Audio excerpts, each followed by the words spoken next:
You are now listening to Mike's Opinion. Logic Unleashed. Big it up, big it up. Yeah. Clear him up. Yeah. Here we go. Yeah. Here we go. That's right. You're now listening to the Mike's Opinion podcast. Thank you so much for listening. I am Mike, and I want to know, as always, how you doing. I hope you're doing all right. I've been sipping on a little vodka and celebrating 50 years of hip-hop. But before I get there, I just want to tell you that hip-hop, rap, is near and dear to me. It's near and it's very dear to me. I watch a lot of other podcasts. One of them, the Joe Budden podcast, the JBP. Yo, shout out to Joe and them doing their thing. Nice touch. Add Melissa Ford, for sure. But I always wonder how they playing all of these songs. You know what I'm saying? I would love to rock some of them songs right now. From way, way back. Like, Kool Moe Dee. You know, LL. And just a side note, you know, I always said LL for me was the GOAT because of his diversity in his catalog. You know, I wish a lot of these older cats would still be putting out joints. You know what I'm saying? Real talk. Nas still doing it. PE still doing it. You know, don't let age stop you. But, you know, he getting that TV money, and I ain't mad at him. You know, he was doing the movie thing for a minute, but, you know, I can't live that man's life. But it'd be nice to have, you know, a nice double joint, double EP, maybe 24 tracks or something with Uncle L, with LL Cool J, and so many others. The ones that are still alive, by the way. And I guess, you know, I started by giving a cheers to hip hop. I'm going to give another cheers to all those that's not with us. And I'm not going to go down the list. You know, some of the latest K-Slay, Biz Markie, my man, Dove from De La Soul, to all the ones that have passed on.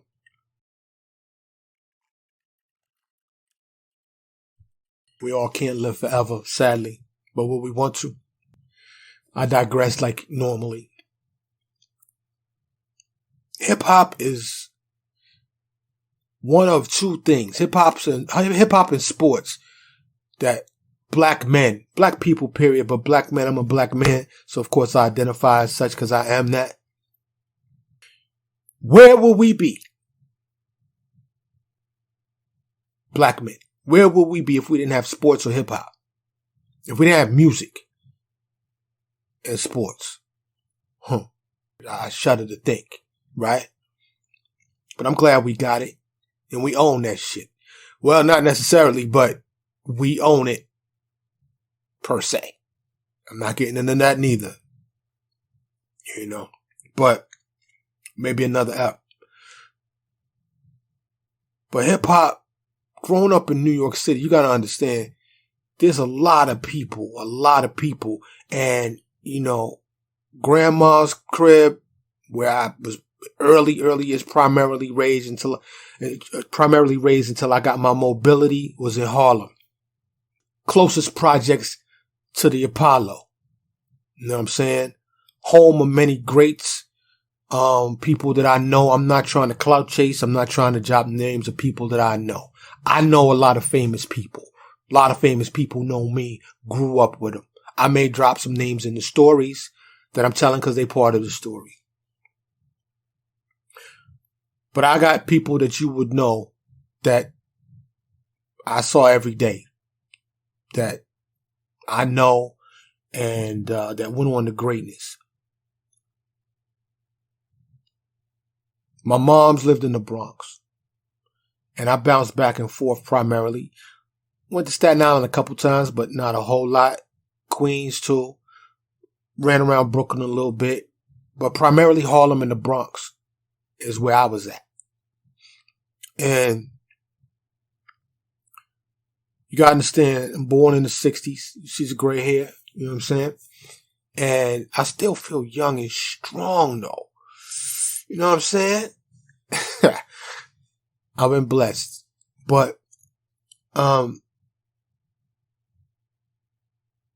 was there before the first record was ever cut. Sylvia and them. And, you know what I'm saying? Rapper's Delight. My very first memory of hip hop. But you know what? I gotta go back even a little bit before even hip hop was born. You gotta understand the vibe in New York. There was a radio station, 107.5 WBLS, WWBBLS, with Chief Rocker Frankie Crocker. The 98.7 Kiss came along. But yo, you could be in New York, right? And I grew up in the projects, right? The PJs. My projects was like 14 buildings, 14 stories, you know, right along 7th Ave, in between 7th and 8th Ave, between 127th Street, 131st Street. You know what I'm saying? Shout out to St. Nick. And it would be a thing where, you know, the boom boxes, right? Everybody would be rocking the same radio station. So it was the sound of the city. So when a joint dropped, and I'm talking like back in these days, 70s and 80s, you would hear diversity on the radio, right? Certain companies didn't own playlists on the radio, and this is terrestrial radio. This is before the Walkman. You know what I'm saying? This is before streaming and cell phones and all of that. The radio was the joint. You hear? Oh man, listen. The whole city would be vibing to the one song, whatever was on. And I'm talking Donna Summer, Earth, Wind and Fire. I'm talking love. Now, of course, murder, kill, violence, drama was there. But there was a lot of love, a lot of good people in the projects, a lot of good people in New York City. And, you know, when everybody was outside, and I was outside. I lived outside. And, cause you got small apartments, you got small spaces in New York. So you outside when the weather, and even when the weather was inclement, we was outside. Me and my mans and them, we was out there. Tim's, bottle of brandy, doing whatever, we was out. But in the summer, when everybody is outside, cause in my projects, we had no air conditioners. You got a fan.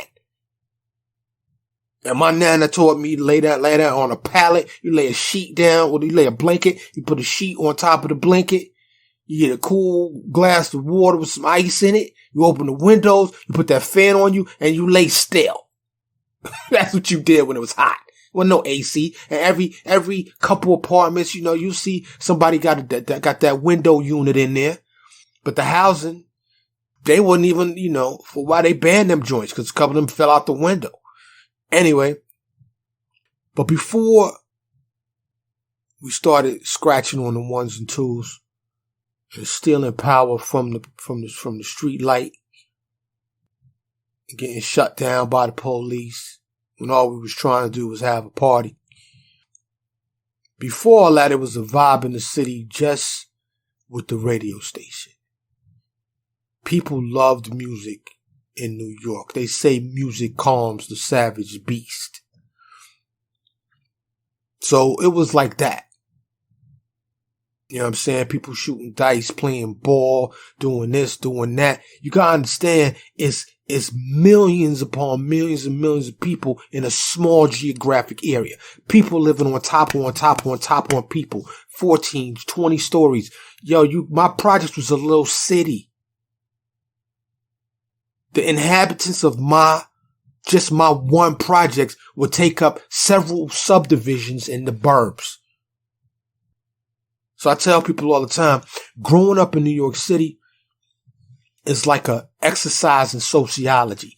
You encounter many different types of people from all walks of life, from all over the planet. It's one of the things that makes New York special. And for that matter, I can't say just any major metropolitan area that's densely populated. Cause even you don't have that. It's New York. It's New York.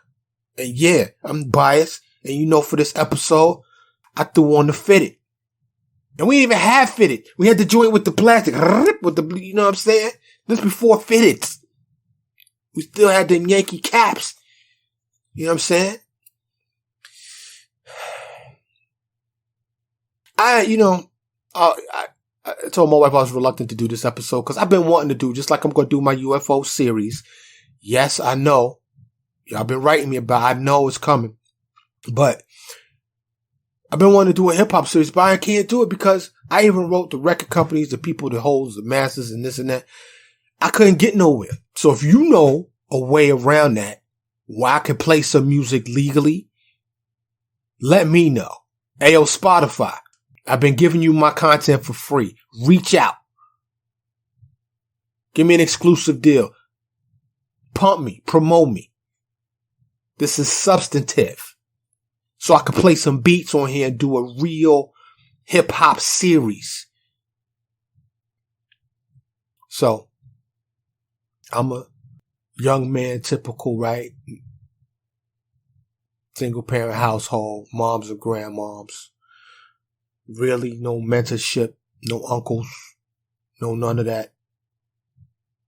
The streets was my pops, right? And I had several dudes I ran with. We was the same way. So I'm lucky to be here. I'm lucky to be alive because I know a lot of dead people. I know a lot of incarcerated people. I know a lot of addicted people. A lot. And before the first record was cut, we used to gather in the park.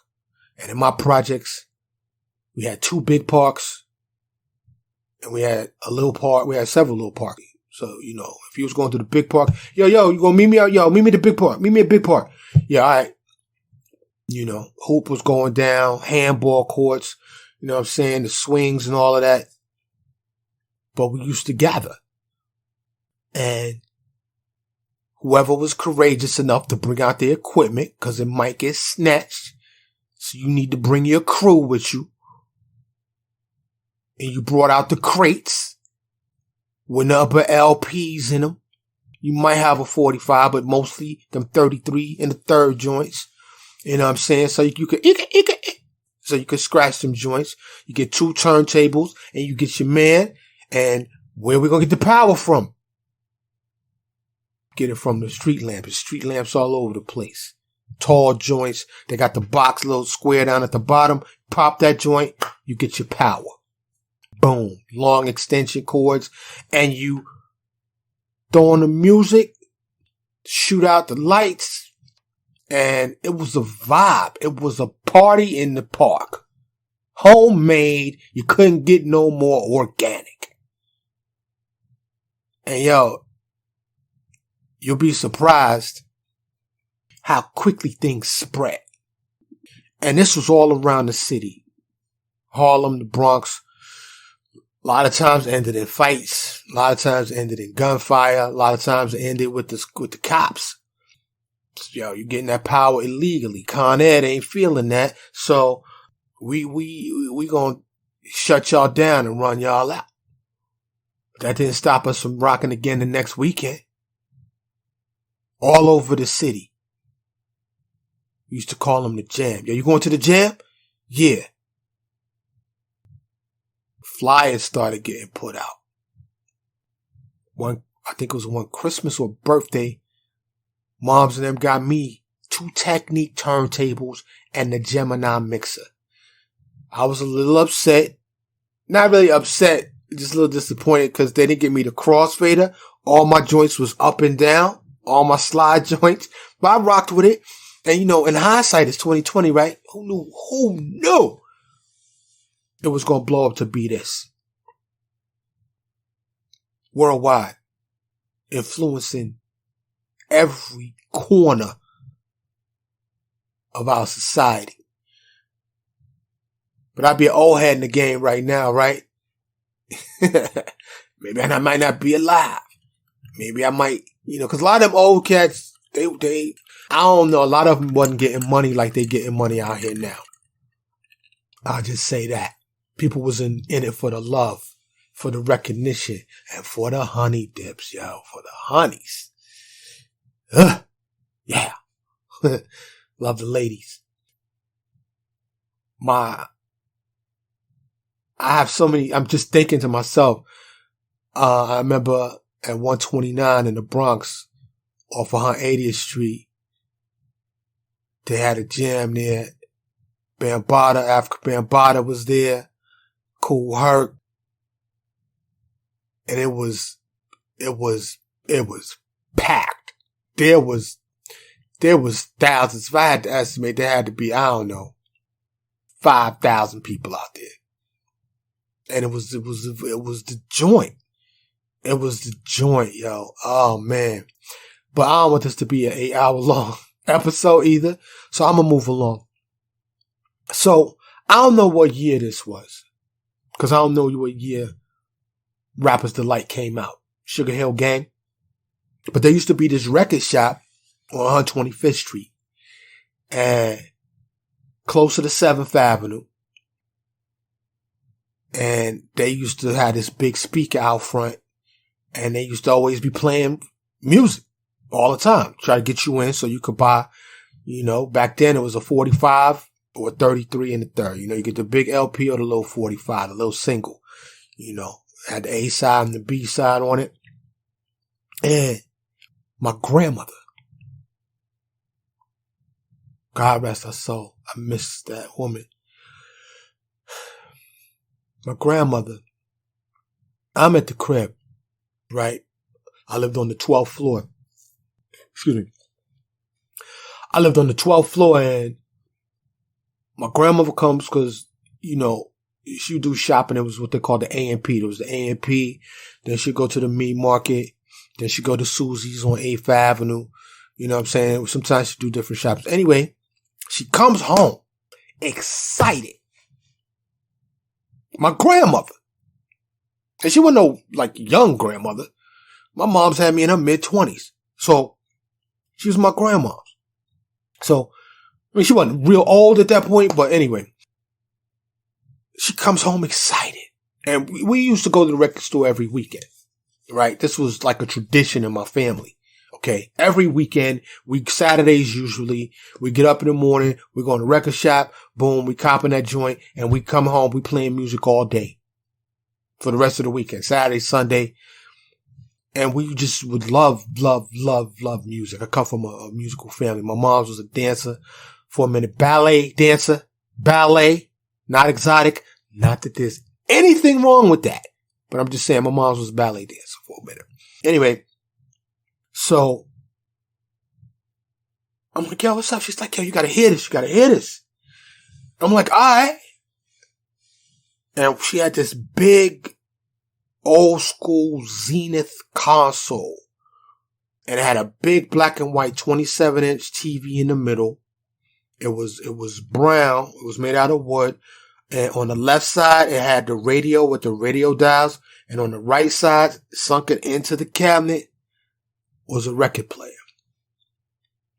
And that joint had boom to it when I tell you. Was quality. And I had it up until recently. I finally decided to let it go, and it was hard for me to do, but I sold it. And it needed to be restored. But I talking to my mom, she said, you need to let it go.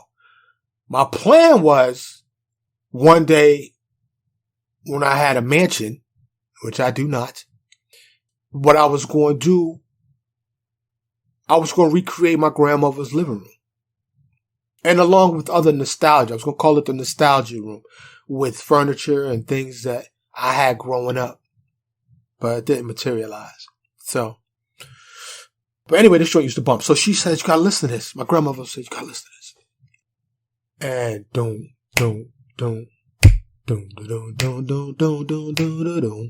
dum, dum, dum, dum, dum, dum, dum. I said a hip, hop, the hip, the hip, hip, popping, you don't stop. The rocket to the bang, bang, boogie.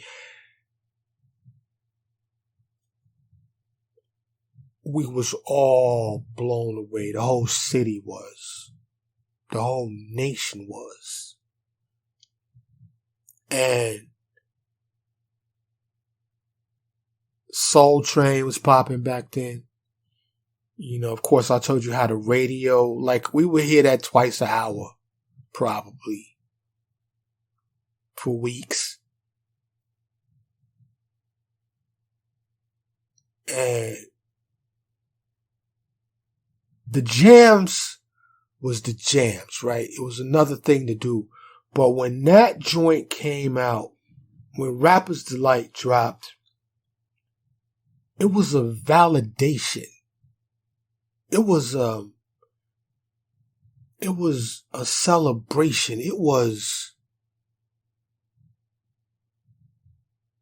love. For me, that's what it was. You know, I can't tell you how that made me feel. My grandmother, oh man, I wish she was here. I could put her on a pod. Special. And everybody says that, right? Special individual. But she, if I could tell you her story.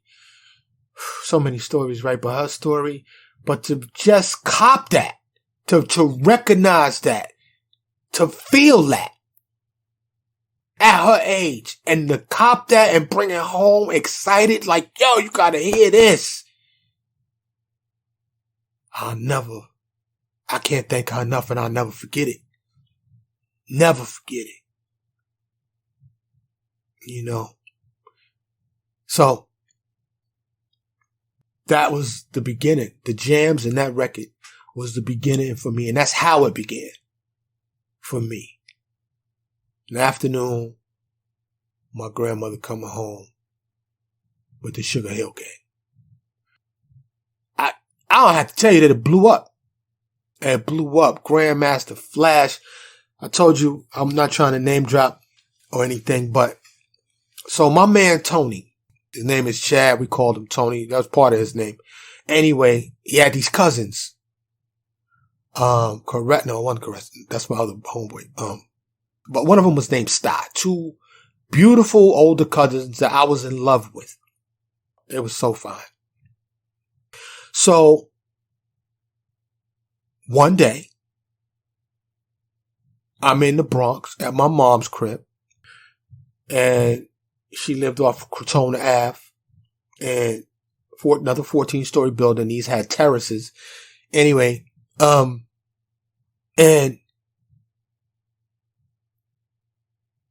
I lived on the 14th floor. My mom lived on the 14th floor. Like I said, in my grandmother's projects, I lived on the 12th floor. My mom's lived on the, we used to call it the penthouse. And I'm going outside. Sometimes I take the stairs. I say about 25% of the time you take the stairs. If you really like out the house feeling groovy. You know what I'm saying? But for the most part, we take the elevator. You lounge on the elevator. And in this particular building, my mom's building, they had odd elevator and even elevator. They've since changed that, which was a huge milestone. They all stop on every floor right now. But back in the days, it was the odds and evens elevator. So, of course, I was on the evens elevator because I lived on the 14th floor. My boy Tony Chad lived on the 10th floor. And I had seen Sty and them. They would come around they didn't live in the building. They lived on another part of the Bronx. And they used to, come and chill. And I loved when they came and saw him because I'd be just chilling just like this because they was so fine. But they were older. I wasn't even shooting shots really at them. But I didn't know that Sty was messing around with Grandmaster Flash. How I found out was, got in the elevator, 14th floor, pressed the L for lobby. Or I think it was B on that one for bottom. I don't know why they put B. But anyway, elevator stops on the 10th floor. Grandmaster Flash gets in the elevator with a stack of records, holding some records. And yo, what's up, man? So, yo, what's up? I know who he is, right? And I'm just really not that starstruck person. Like I said, I've seen people, but I was a youngster back then, and I just was like this. Trying not to like look at him because he had on the Dookie chain, you know what I'm saying? He was carrying these records. I wanted to see what records he had. So about a day or two later, I run into my man Tony. And he was like, yo, you never guess who was at the crib. And I said, Grandmaster Flash. He said, how you know? I said, he got on the elevator with me, man. He was like, why would you say to him? I said, what's up? That's what I said to him. What you mean when I say to him? What I'm going to say? Yo, I love your shit. You know, we young teenagers at this point anyway, right? So anyway, I saw Flash, dapped him up a couple more times after that. I don't know him, but I have met him and I've seen him. I've been into several parties or jams in the park with Grandmaster Flash rocking on the wheels of steel. So many stories. I'm chilling in Lincoln Projects with my man D. And that's why I thought, my man Derek, and that's why I thought about this lady named Caress, his cousin. Fine. Beautiful. And she had a sister too. Anyway, I was in love with Caress. She didn't know it. And recently he put us on the phone. I mean, what we going to do? It's 40 years later. What? She live in another state. I'm down here in Texas now. So anyway, but we chilling on the bench. It's summertime. And D knew a lot of people. My man Derek, he knew a lot of people, right? And he could have blown up. He could have done his own thing. I think he had a glimpse, a little taste, just like I did. And I'll tell you that in a minute. But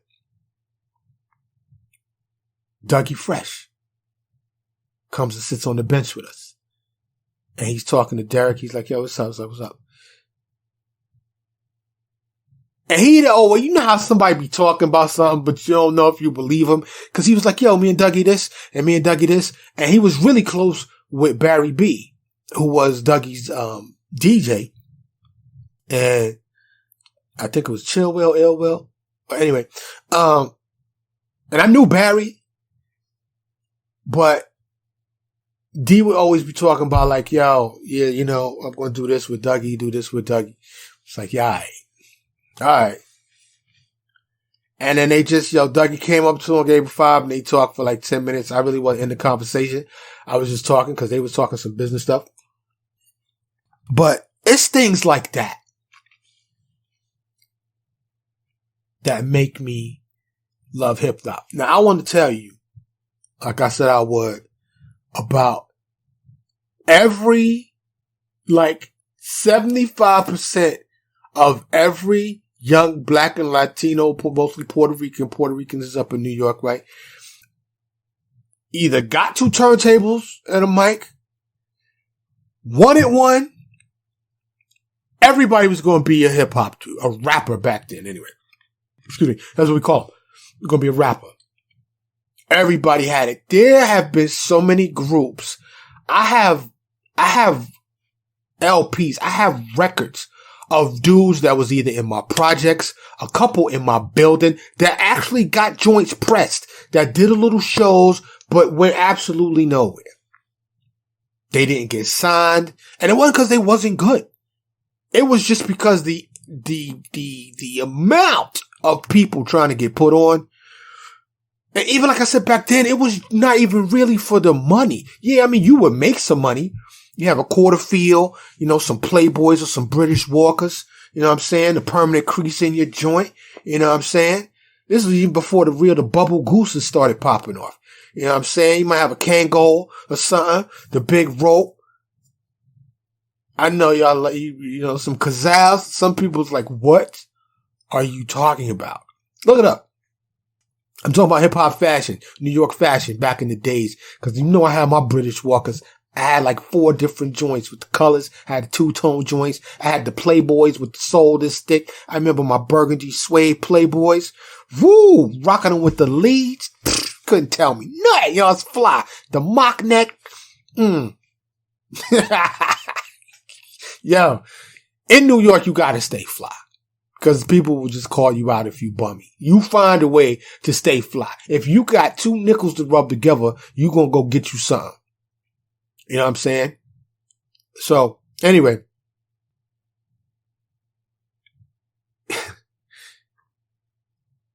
I never really was that serious about it because I was into other things. And I will not elaborate on those other things. I was in the streets. I'm just going to tell you that. So it was for entertainment purposes only. But I did do my thing.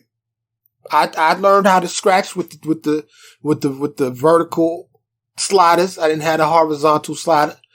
But, and I still have boxes. They're not in crates. I have boxes upon boxes and boxes of records still. Because I got all my mom's joints and my grandmother's joints. I got 78s.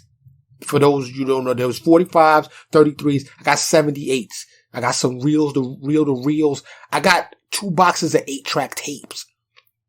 So, yeah. I remember coming out of my building and I don't know why I feel weird sharing personal information. Like I'm about to say the street in my projects. I already said what projects. Anyway, and I'm coming out of my building and I come down towards the street and Kool Moe Dee with the glasses come walk right by me. Yo, what's up? It's like, yo, what's up?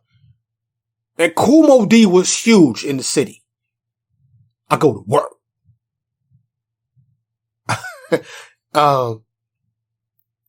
Oh man.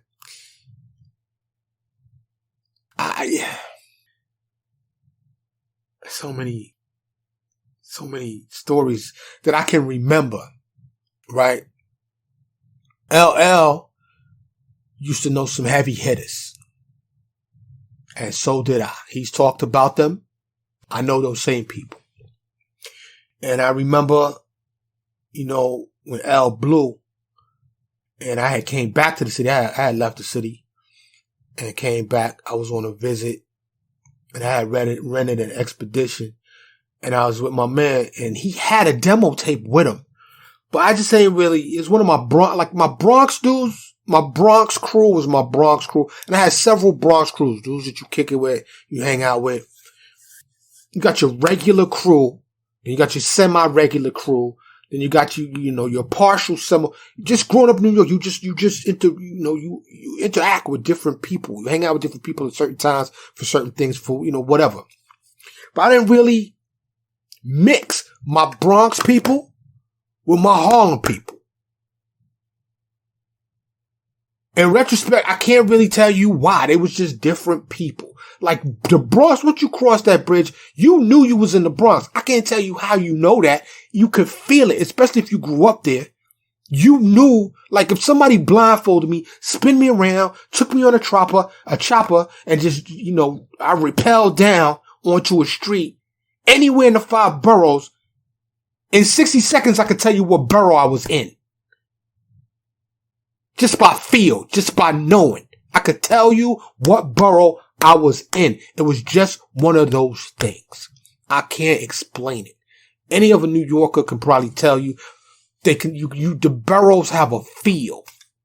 Like Harlem is upper Manhattan, basically, right? Money making Manhattan. The boogie down Bronx. But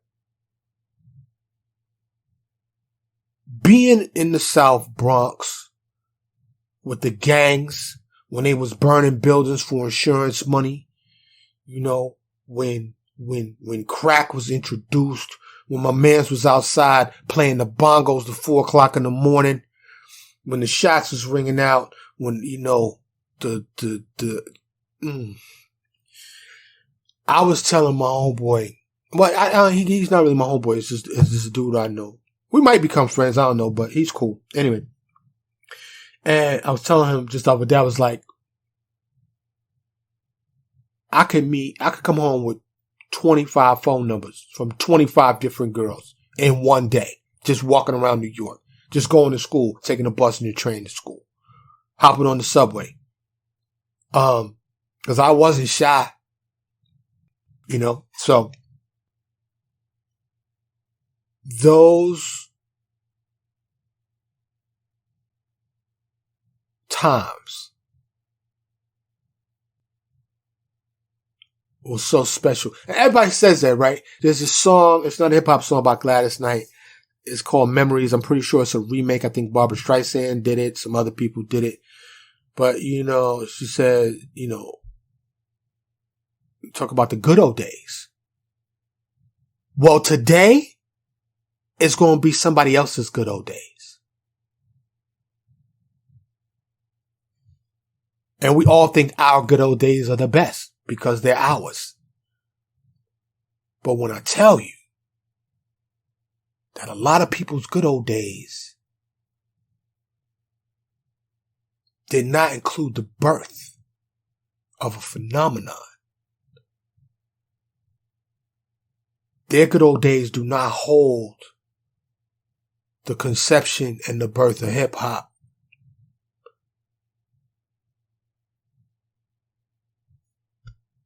My good old days, I feel, have a little bit more meaning, a little bit more special, because we own that.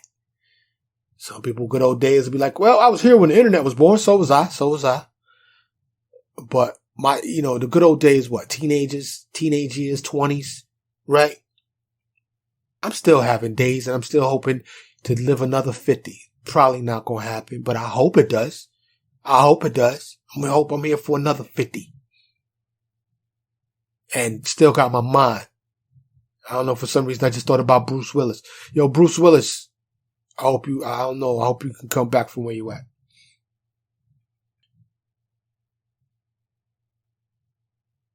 It's hard as an older person. I almost said an old head. I don't really feel old anyway. A lot of people will view me as such because I'm considerably older. Excuse me. But it's hard.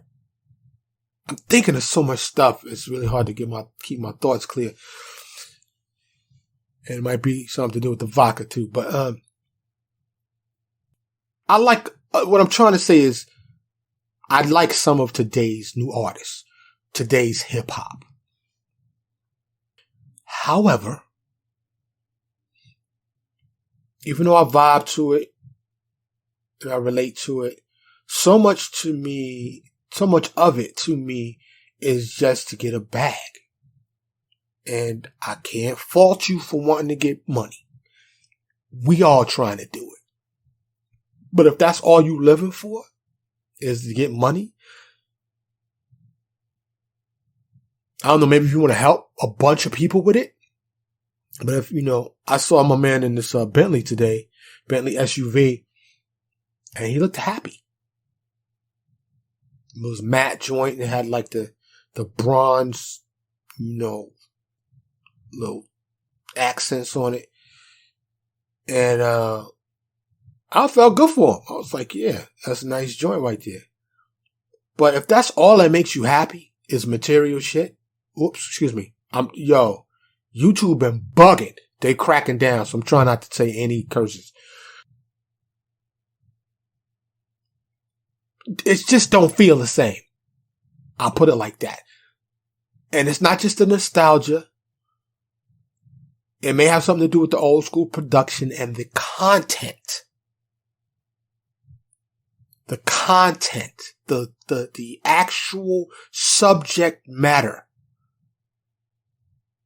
And I've heard all the arguments. I've seen it. It's going to be an age-old debate forever. It's like, all right, well, y'all, the younger people today, well, y'all pastors, this is what we got from y'all. No, you didn't.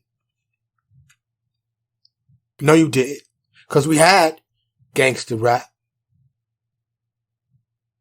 But it was balanced. Because y'all got murder rap. Like people embracing the murder. I'm from the hood. I'm from the streets. I'm from all of that. Okay, I'm from that. So,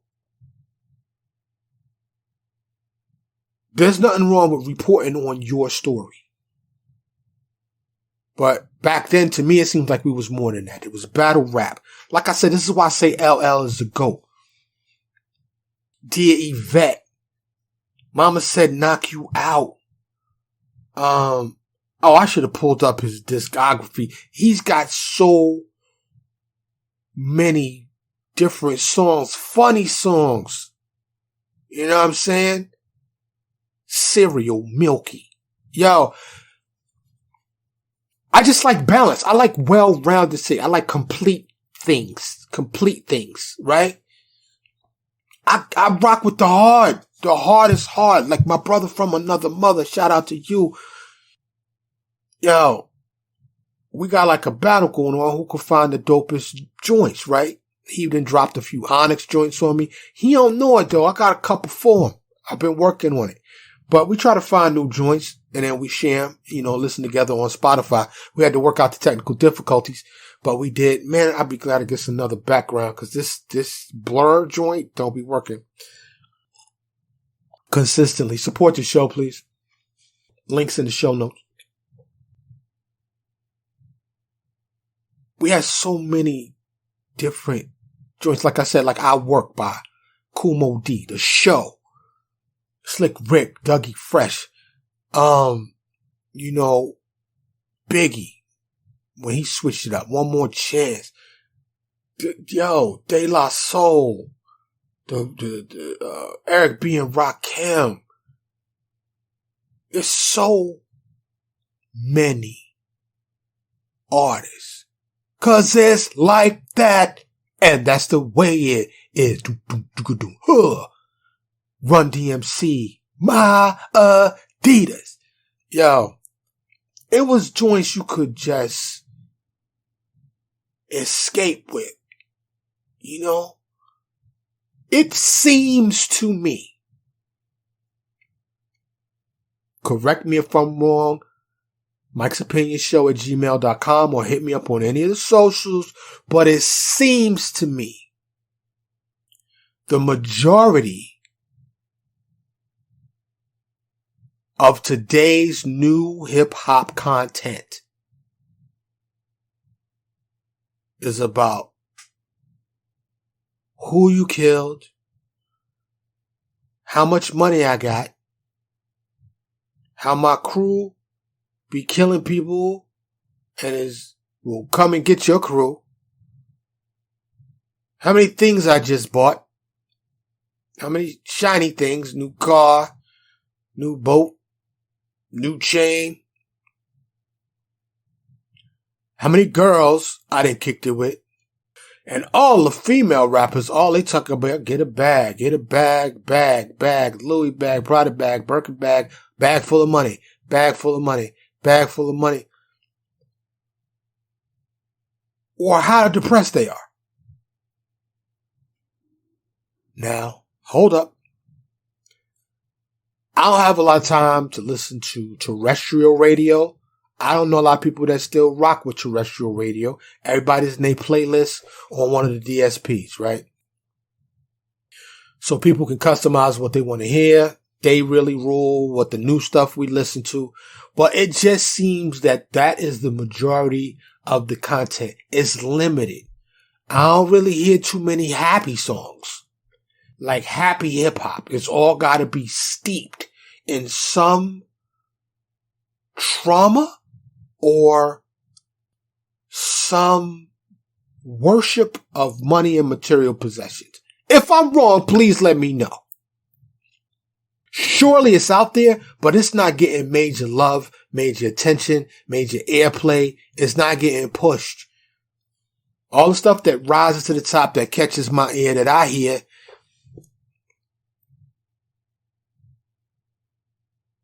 it's all negative shit. To me, it'd be like, yo, grandpa, go sit down somewhere. Go listen to Run DMC. Yeah, I do that. But like I said, I don't even feel old. And I don't think, there used to be the saying, it ain't where you from, it's where you at. And I'm going to tell you, it ain't how old you are, it's where you at. Right here in your dome. And I'm still very much in touch with my 16-year-old self. So I'm always looking for fat, fresh, new joints that rock.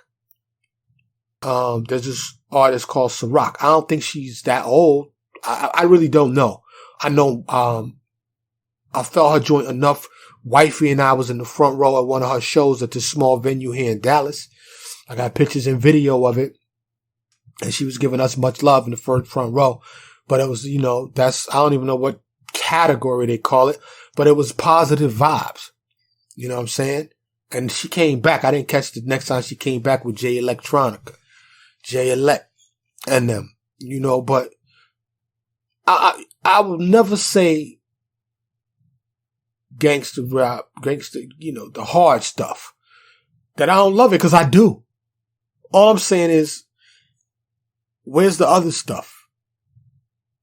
Who is the public enemy of today?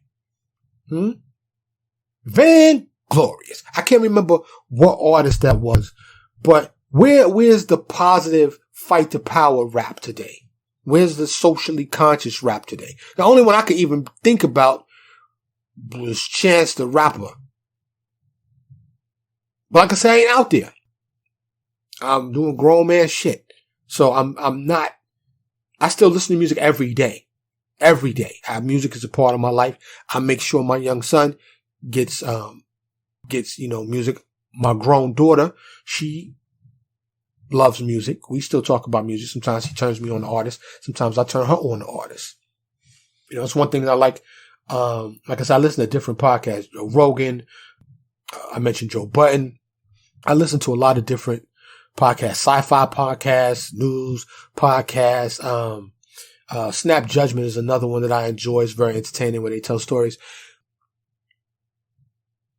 But going back to Joe Budden's podcast, they do what they call sleepers. They play joints, and I picked up a couple joints that actually made it to my playlist from there.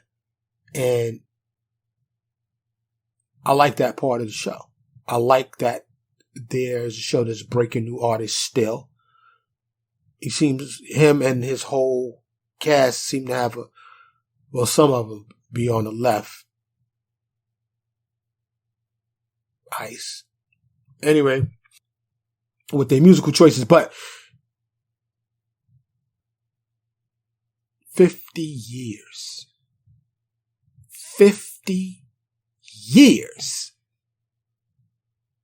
of hip hop.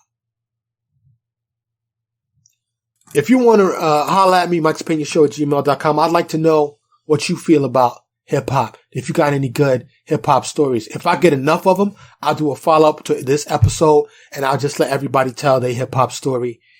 How you were introduced to hip hop.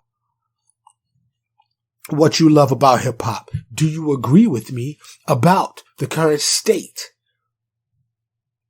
of hip hop? Did you catch that Grammys joint? Cause it was banging, and I'm biased, but I'm glad they gave most of the love to the old heads. They skipped like 2 decades when they went from the older music to the newer music, and they really cut that short. And the difference was, I don't say night and day, but it was definitely noticeable. Just the production and the style of music and how it sounds. And I definitely will always give it up to the Mighty Mighty Roots crew, because they still doing it, even though they're on a late night talk show. Black Thought is still kicking shit out. Yo, there's so many faces of hip hop. There's so many styles of hip hop, subgenres, and I love it all. I'm not, anything that I said negative about it is just my opinion, just my perspective. I would like to see, you can't, when you have a kid, you can feed it. You can put clothes on it. You can either send it to school or teach it yourself. But at the end of the day, that person is going to develop into their own person. Now some parents just forcefully make that person into what they want them to be. But for the most part, we give them that foundation, and then they build the type of house on top of that foundation that they want. They become their own person, their own personality, their own interests. And this is what hip hop has done. And if I can't give hip hop and the young people that are doing it today credit for nothing else, for nothing else, I can definitely give him credit for this. For keeping it going. Keeping it rocking. And saturating, permeating, infiltrating every aspect of life on planet Earth.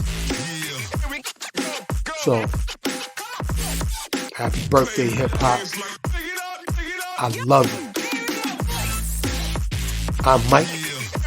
Thank you so much for listening to this Mike's Opinion podcast. Thank you so much for listening to Mike's Opinion. Logic Unleashed.